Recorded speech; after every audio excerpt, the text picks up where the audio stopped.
김건희 여사가 제3의 장소에서 비공개 조사를 받은 것에 대해 이원석 검찰총장이 수사팀을 질책하고 진상 파악을 지시했습니다. 서울중앙지검 수사팀은 열심히 수사했을 뿐인데 감찰 대상이 됐다며 담당 검사가 사표를 제출하는 등 들끓고 있습니다.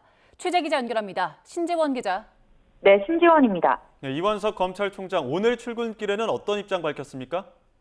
어제 대국민 사과와 함께 진상 파악을 지시했던 이원석 검찰총장. 오늘 출근길에는 말을 아꼈습니다. 수사팀 반발과 정치권 해석에 대한 취재진의 질문에 아무런 답변 없이 사무실로 향했습니다.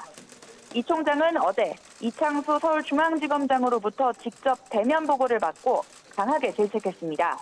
비공개 조사는 불가피하더라도 검찰청사가 아닌 제3의 장소로 소환 조사해 절차적 정당성을 심각하게 훼손했다는 겁니다.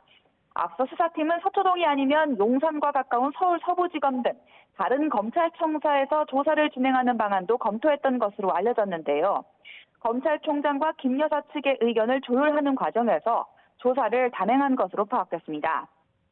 대검에서는 지휘권자인 검찰총장에게 사전 보고 없이 조사를 단행한 점에서 검찰 조직 자체를 위협할 수 있는 심각한 사안으로 받아들이고 있습니다. 총장 의견을 모두 수용하기 어렵더라도 최소한 보고는 했어야 된다는 겁니다. 이와 관련해 이창수 서울중앙지검장은 보고 직후인 지난 주말 직접 이 총장의 자택에 찾아가기도 했는데 이 총장이 만남을 거부하면서 대화로 이어지지는 못했습니다. 수사팀은 격앙된 상태입니다.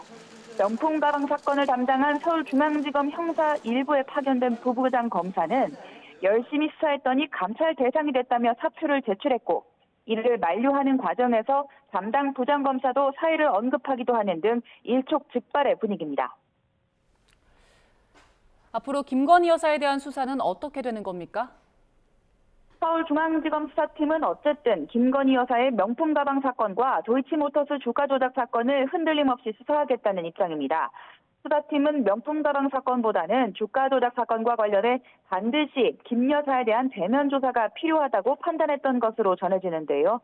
이와 관련해 전주 수십 명을 전수조사할 방침인데 필요할 경우 김 여사의 모친인 최은순 씨에 대한 조사도 검토할 것으로 보입니다. 김 여사 측은 주가 조작 세력과 범행을 공모하는 등의 의사 연락이 전혀 없었다며 혐의를 부인하고 있습니다. 명품 가방 사건과 관련해서도 청탁금지법이나 알선수재 혐의를 부인하고 있는데요. 김 여사는 검찰 조사에서 자신에 관한 각종 루머가 불거진 시기에 부친과 친분이 있는 최재형 목사가 억울함을 이해해 줄 거라는 신경이었다고 진술한 것으로 전해졌습니다. 이런 가운데 검찰은 최 목사가 제출하지 않았던 22개월간의 메신저 대화 전문을 확보했습니다. 정치 현안에 대해 여러 가지 이야기를 나누다가 김 여사 소유지에 특혜를 주는 방향으로 고속도로 사업이 진행됐다는 양평 고속도로 의혹과 관련해 거친 언행을 주고받은 뒤 인터넷 방송에 명품 가방 영상이 공개되기 직전 최 목사가 먼저 대화방을 퇴장한 것으로 파악됐습니다. 검찰은 김 여사 진술과 그간의 수사 내용을 토대로 조만간 두 사건의 처리 방향을 결정할 것으로 보이는데요. 검찰총장에게 사전 보고 없이 제3의 장소에서 조사를 단행해 논란이 불거진 가운데 사건 처분과 진상조사 결과에 따라 더욱 파장이 커질 것으로 보입니다. YTN 신지원입니다.